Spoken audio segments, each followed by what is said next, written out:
Hey, greetings, everyone. Lieutenant Colonel Alan West here, and welcome to the Steadfast and Loyal program. You gotta light 'em up before they burn it down. Better dig deep and put 'em in the ground. Blood on their hands, they're hellbound.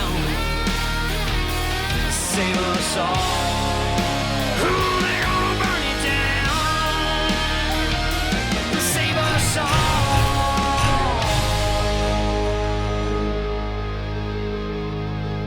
before they burn it down.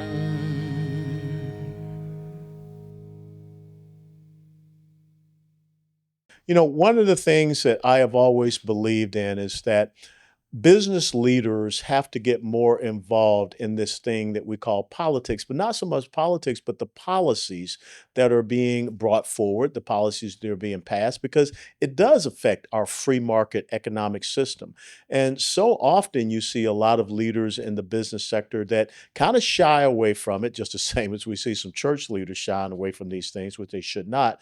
But I think it's very important because business leaders have to have that interaction, that contact and communication with their employees to get them to understand why they're making some of the decisions that they have to make. So I thought it'd be great to have a conversation today with an incredible local businessman by the name of Monty Bennett. Monty Bennett is a notable figure in the hospitality industry, serving as the founder, chairman, and CEO of Ashford Incorporated, the founder and chairman of Ashford Hospitality Trust and Braemar Hotels and Resorts, as well as the publisher and a board member of the Dallas Express, a local independent news outlet.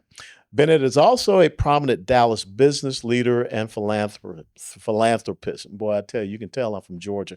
Sir, thank you so much for joining us, and it's great to have a good conversation with you, Mr. Bennett. Call me Monty, please. Thank you, Colonel. All right. Well, you got to call me Alan then. Fair Okay. enough. All right.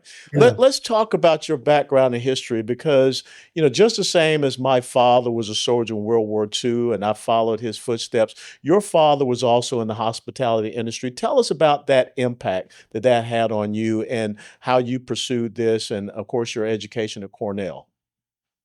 He had a great impact on me, and he was a leader in the hospitality industry here in Texas and was Marriott's largest franchisee at one point and owned more hotels in the Southwest than anyone owned hotels and did very well for himself. And when it came time for college, I have an identical twin brother, and we didn't know what to do for college. And my father said, well, why don't you go to Cornell's hotel school?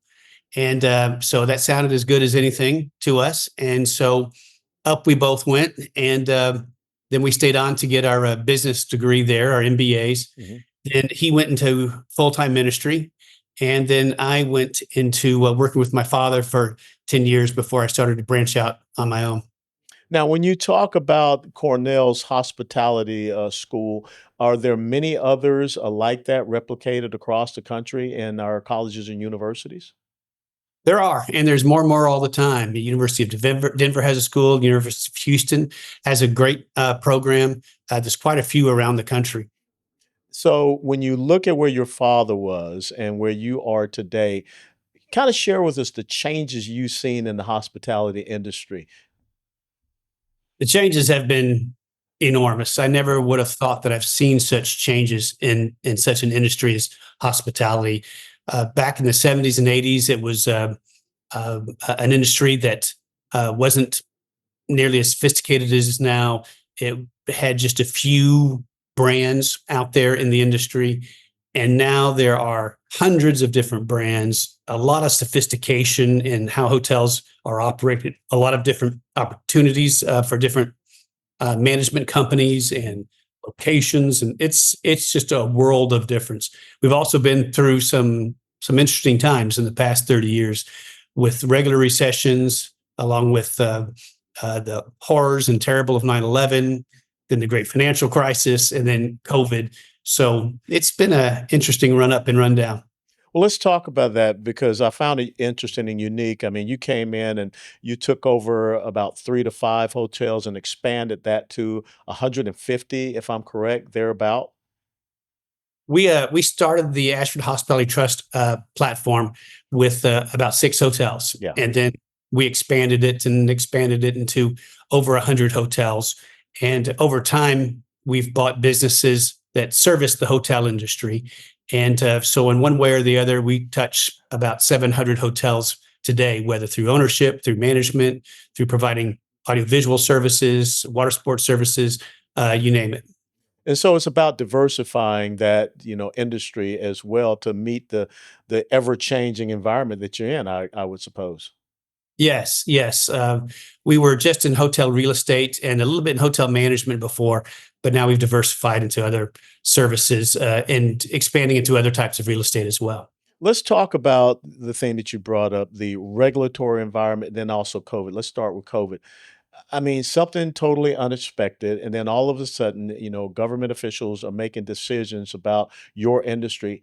How did you respond to that? How did you react to that? Because you had to be so flexible.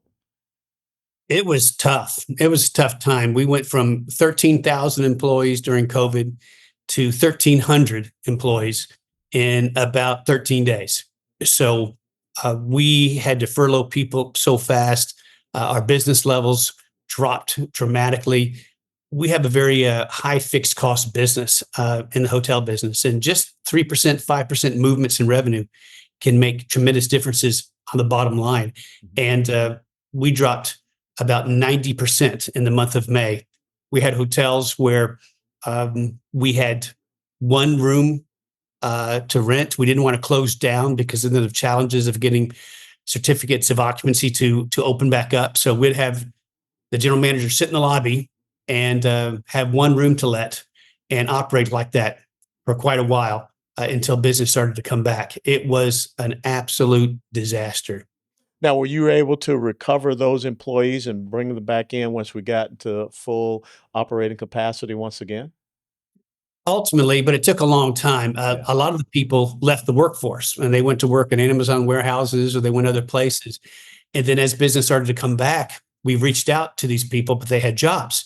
And we had to coax a whole new generation of people to come into the hospitality industry that hadn't been in it before. So it took the whole industry quite a while in order to staff back up. Now, did you see some challenges because you're saying you had to go back out into a new employee pool? What were some of the challenges you had with the government and competing with them in the open market to get people to come back and want to work? Government's been a challenge in a number of areas, whether it's closing everything down, which was a problem, or some of their relief programs that were putatively designed to help weren't so helpful. Um, it was difficult. The airlines received essentially just free money from the government, Hmm. but the hotel industry, which was impacted as much, did not receive that. Some were able to take advantage of PPP loans and that kind of thing, but you could only get them under certain circumstances, and it was a difficult time. And yes, when people had jobs with the government or elsewhere, then it made it difficult for us to hire them back. You've got to be frustrated because when I look at that, and I sat on the small business committee when I was up there in Congress. Government should not be in the business of picking the winners and losers, as you just articulated. You can't say, "Oh, we're going to do this for the airline industry," but then here's a hospitality industry. We're not going to extend that.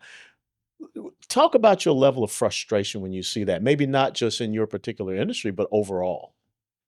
It was very frustrated, and what was even more frustrated was at the time what was weaponization of the government. Is that it came out in the papers that I had been a Trump supporter, and so then there's this furor about me not shouldn't be able to take PPP monies, which is silly. I was certainly authorized to do it, but even though as a private citizen, Chuck Schumer was tweeting that quote Monty Bennett should give that money back, and Joe Biden was tweeting that my company Ashford should be investigated.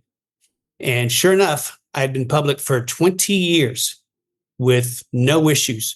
And now that I'd lost almost all my employees and we had tens of millions of dollars walking out the door every month, which was very difficult, the SEC calls up and decided that now they wanted to do an investigation of the company to make sure of X, Y, and Z. There was nothing that they could point to that was a problem. They just wanted to, quote, review some things. And then here, 3 weeks later, the Department of Justice calls up and they decided that they want to interview some people at the company. It was just a mass attack on us at a time when we were really, really struggling. And it was tough. We pushed back. We asked the DOJ what their predicate was, which they're supposed to have some kind of predicate before they do any kind of investigation. Of course, they had none. And we later found out through rumor mills it was because someone up in the government had called the local office and said something along the lines of, "Oh, you just need to investigate these people because they're bad," because they saw it in the news as well, which was silly. And then the SEC launched their investigation to related party transactions. And after a year and a half, they later said, "Okay, investigation done. Everything's fine." And you never hear it from the SEC. They always want to extract some pound of flesh. They want to say, "Well, you could have done this better, pay some money." They didn't even ask. They just left. But I want to ask you, do you know how hard it is to raise rescue capital when you're under investigation by the SEC? It's not easy. It was very difficult, and most people wouldn't want anything to do with it.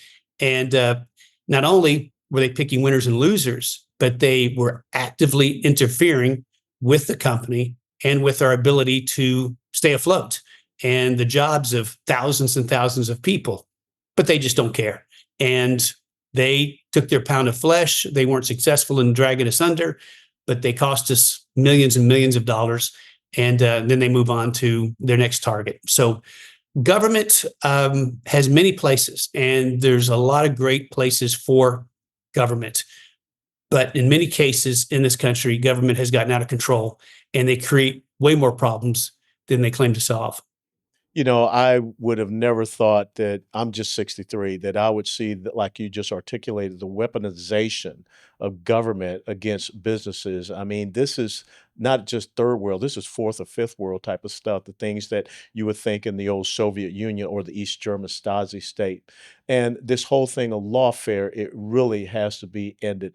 Now, when we come back, we're going to talk to you about your role with Dallas Express and what we see happening here locally, because I think it does get back to you saying, you know what, we've got to get government responsive to us and not the opposite way around. So people, be on the standby. We'll be right back after these commercial breaks with Monty Bennett to discuss the Dallas Hero Initiatives.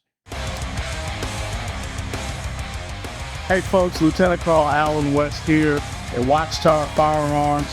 This is the custom design AR-15 that was just made for me. It's got my Steadfast and Laurel logo there. On this side, you can see my signature, my master parachutist wings, of course, American flag. And I just want to tell you that you can't be a great American unless you have a great American weapon.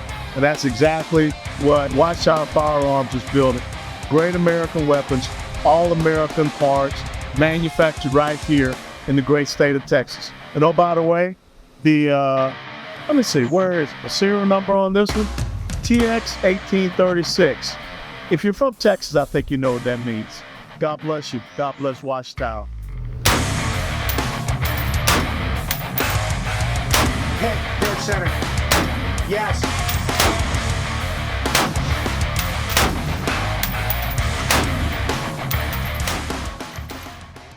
Hey folks, welcome back to the Steadfast and Laurel program. We're having a great conversation with Monty Bennett, who is the founder, chairman, and CEO of Ashford Incorporated. He is also the publisher and a board member of Dallas Express, a local news outlet here in the city of Dallas, which covers a lot of North Texas.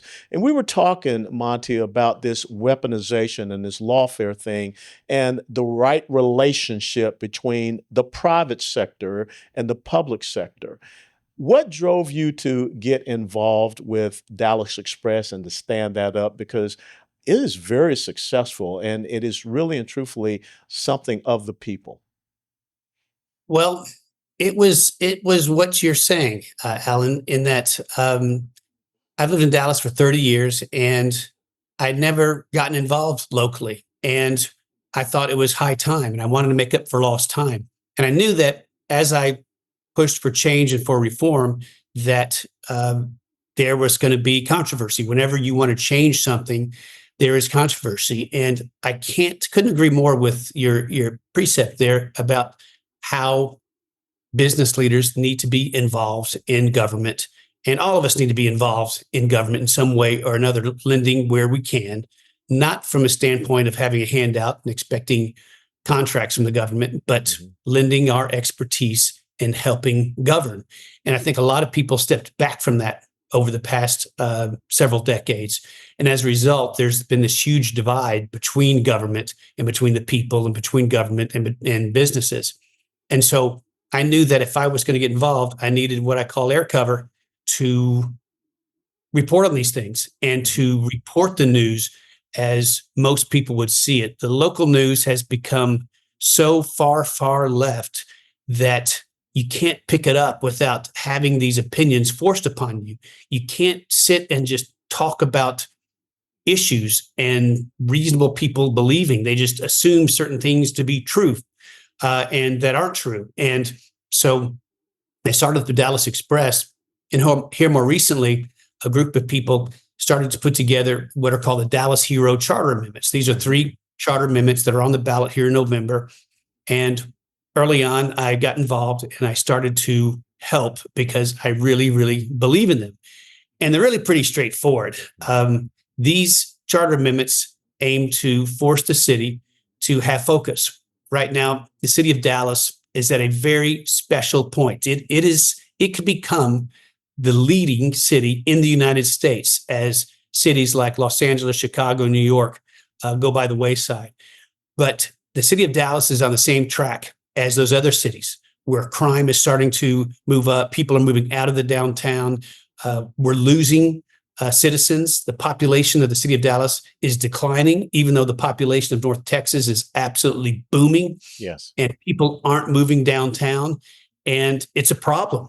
But our city council people and mayor, they just continue to do the same things of having huge increases in the budget. The city budget this year increased by something like $400 million. And you ask them where all the money's going, and it's just a bunch of words and gobbledygook with all their special projects and all their grift and all their friends to their contracts to their friends. It's terrible. And meanwhile, crime is a huge problem. So they'll say with their mouth that crime is a problem, but then they won't allocate any additional money to it to solve it. And they wring their hands and act like there's just no way of solving it when it's just silly. All they have to do is stop their grift projects and instead put the money towards the crime problem and it'll be solved. But they don't. So these charter amendments force the city to focus on 5 main areas. And these areas are crime reduction, reducing the panhandling, solving homelessness, street repair, and then cleanliness around the city. So the city now tries to do 500 things, all poorly. And these charter amendments focus them on these basic city services first. And then after that, they can go do and spend their money on whatever else they need. And there are other needs for the city, no question about it. But it's a matter of focusing. And boy, you would have thought that I kicked over an ant heap. I mean, you did. Crazy. They're going crazy. And former mayors are going crazy, and current mayors and former council people. And you look at it, and when someone can't give you a straight reason why they're for or against something, you know there's another reason that they're not wanting to say. And there is no straight reason. You can't sit here and say that crime's a problem, which it is, and it needs to be solved, which it does, but then not support these amendments. So the issue is, what is the real reason? And I'm not sure what the real reason is, but I become very suspicious because it makes me think that there's grift and graft and pet projects and all kinds of things going along because they will not put money to solve and address these problems. And as a citizen of Dallas, although I don't live in Dallas now, I live in the Park Cities. I had to move out because crime was so bad. And I want to move my headquarters downtown Dallas, but my employees won't have it The downtown Dallas crime rate is 15 times that of downtown Fort Worth. 15 times. Yeah. And Bank of America is moving out of downtown to uptown. They're moving a third of a mile to get out of downtown, and they're going to pay triple the rent in order to do it. And if you ask them, not with camera lights around, but if you ask them directly, they'll tell you crime is just too bad. Yeah. Yet the city leaders will not admit to that. And so it's a problem. And the amazing thing about these charter amendments, these are citizen-led charter amendments. You went out, you got the signatures from people, you did everything that you're asked to do to get them on the ballot for November the 5th. And that's one of the reasons we tell people, make sure you go out and you vote all the way down the ballot, especially in the city of Dallas. But this comes back to what we discussed in our first segment, where you have the government that is constantly telling you how to run your life and run your business and to weaponize itself against you. But yet, when you turn to the government and say, hey, look, we provide the resources for you to operate under, we should have a say so in how you are expending those resources and the priorities thereof. Do you see this hypocrisy as abjectly laughable? It's really amazing. And it gets worse than that. Not only did Dallas Hero get 170,000 signatures to put them on the ballot, but the city, when they were doing their ministerial duty of actually placing them on the ballot, the city council was apoplectic. And so they wanted to stop them. So what they did is they came up with 3 different charter amendments that completely nullified the Dallas Hero charter amendments and put those on the ballot too, but didn't disclose that they nullified the Dallas Hero charter amendments. They were completely deceptive, so that if you voted for these other city charter amendments without knowing it, you would gut the Dallas Hero charter amendments. And so Dallas Hero had to file straight to the Texas Supreme Court with a mandamus action, and the Texas Supreme Court 9-0 handed down a verdict, slapping down the city, saying, you can't do that. You can't just mislead people on the ballot. So not only are they not helpful, not only do they fight, but they're not above blatantly misleading, intentionally, purposely misleading their own constituents. And you could read the Supreme Court decision yourself, and it says that's what they're trying to do. And they're shameless. And now that didn't work, they're trying other methods of trying to get it work and going on news programs and having fits and on and on. When someone is this crazed about something, you have to scratch your head and ask why. Are they really so concerned about how the city is going to be operated? Or is there something else going on? Because I can tell you this, when they were elected leaders, they weren't this concerned about the city. All you had to do is look how they ran the city. Yeah. And the city has gotten worse. The Dallas city itself is awesome, and I love it, and the people are great, and there's great things to do. But you look at city government management, and it's been terrible for a decade. So they can't be really concerned about the management of the city of Dallas. So what are they concerned about? It raises a lot of questions about what's going on and where all the money's going to.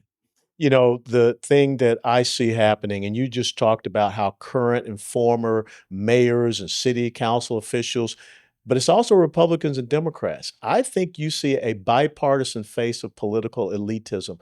What are the dangers to you of this political elitism, not just at the local level, but all the way through as it permeates in our society, in our culture? Well, it creates 2 classes. It creates the elites, Republicans and Democrats, or elected officials and people that are part of the bureaucracy, and then everyone else. And the former are in control of so many levers of power. And so the people that pay all the taxes and contribute for a nice functioning system get the raw end of the deal. And there's a lot of good people in these places, don't get me wrong, that work hard and work for the government and do their job. Many. But unfortunately, too much of it's controlled by people that are self-interested, and they're interested in inuring more power to themselves. And for whatever reason, for more economics or for power or for influence, whatever. And this is what they do. And it's a growing problem. And the bigger the government is, the more of a problem it is. The budget for Dallas is approximately $5 billion. This is a big enterprise. And when you look at the city council people and the mayor, these people aren't qualified to run a $5 billion enterprise, not even close. And they couldn't get a job near the top of any $5 billion enterprise. Yet they run our city, and they are shocked when the citizens want something different than what they're delivering. And that is what's happening with these hero amendments. So if you like the way the city is being run, the city government, vote against these amendments. If you think that there's a lot of room for improvement for the city in the areas of crime and homelessness and the like, well, then vote for them. And I can assure you, the world is not going to end, and all these terrible things and fear mongering that these people say are going to happen won't happen. It never does. We know that. We've heard it our entire lives. Yeah, I hate the fear mongering. That's not an aspect of leadership. When I was on the battlefield, I never would have told my soldiers, we're all going to die. We're all going to die. I mean, why would you be in a position of leadership? You're supposed to inspire people and do what is necessary to have victory and success. How can people follow you? How can people follow the Dallas Hero initiatives? And what can they do to make sure that this is of real importance? And of course, and lots of times people don't go down the ballot. What's your recommendations? Well, they need to go all the way down the ballot and just read the initiatives. And if it sounds something reasonable to do, vote for it. And if it doesn't sound reasonable, vote against it. But don't listen to all the fear mongering. You can follow me on Twitter, mbennett at mbennett ashford, or you can go to the Dallas Hero website. I think it's just dallashero.org, and contribute or get involved. Tell your neighbors to vote and to go all the way down the ballot. But these charter amendments are eminently reasonable, and they know it. And that's why they're so scared that they can only win and defeat them with fear mongering. And so that's what they're going to continue to do. Well, Monty Bennett, I want to thank you so very much for joining us here on the Steadfast and Loyal program. And ladies and gentlemen, there are only three things that these amendments are about, these city charter amendments: safety and security, which you should want, and the responsibility and accountability of bureaucrats and elected officials there in the city of Dallas. Dallas is an incredible city. I live in Garland, but I have a lot of things that I do down in Dallas, and I want to be safe when I go down into the city. So thank you so very much. And we firmly support amendments Sierra Tango and Uniform STU, and we want you to do so as well. We'll be right back after these commercial messages. Before they burn it down.